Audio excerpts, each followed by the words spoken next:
Magandang araw sa atin mga kabakood. Ngayon, andito lang po tayo sa ating kamatisan. Nagsasagawa tayo ng pamimita. Ayun nga po mga kabakood, ang bilang na ng ating napipitas ay 35 box na kahon na. Ito nga po ang ating kamatis na napipitas. Ayan po sila. Ayan po. At sila ay naghahakot ng ating naharap na kamatis. Ayan po mga kabakood. Tara po at tingnan natin ang ating kasalukuyang pinipitas na ating kamatis. Ayan po.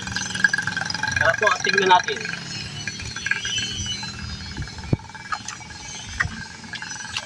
Ngayon po mga kabakood, paulit-ulit yung sinasabi na kung akin lagi binabanggit sa aking munting kamatisan. Kaya ko po sinasabing munting kamatisan, sadya talaga naman pong maliit lang. Pero yung liit ng kamatis nito, siya ngayon makakapitas na ng konti na lang para makaabot na kami sa 300 na kahon o box.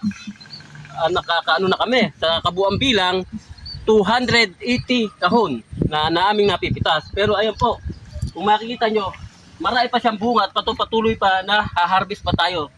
Siguro, sa aking panansya, kung maiaahon lahat ng bungang ito, ay aabutin ng 400 pataas. Ngayon po, mga kabakood, babanggitin ko na rin sa inyo na aking ginagot diskarte. Ito nga po yung sinasabi ko sa inyo sa aking video na pinakita ko ang ampalaya. Yung po bang tinatawag na intercropping o integrated, mga ka-farmers. Ayan po ang aming ampalaya, kasalukuyan na po siya sumisyete. Kaya nga lang po mga kabakood, dumating ang bagyo kahapon, medyo na-stress sila.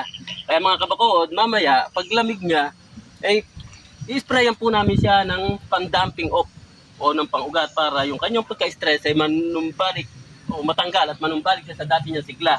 Ngayon po mga kabakood, at isasama ko na rin sa aking video at ipaliliwanag ko, ito pong aming intercropping nito, nakaabang at nakagayak na rin po sa siling atyal o yung tinatawag na siling sultan. Ayan po mga kabakood, kung makikita nyo, may mga abang na butas na siya.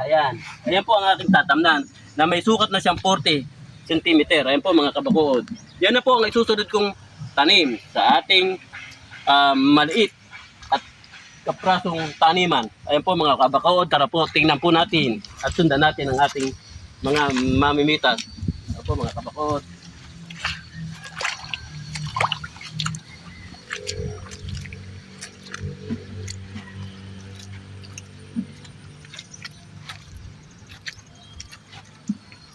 Ayan mga kabakood, ayan po sila.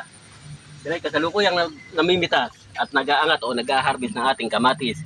Pagkat hinahabol, pilit po natin siyang ihahabol sa presyo o sa magandang presyo pa na hinaharap ng ating kamatisan.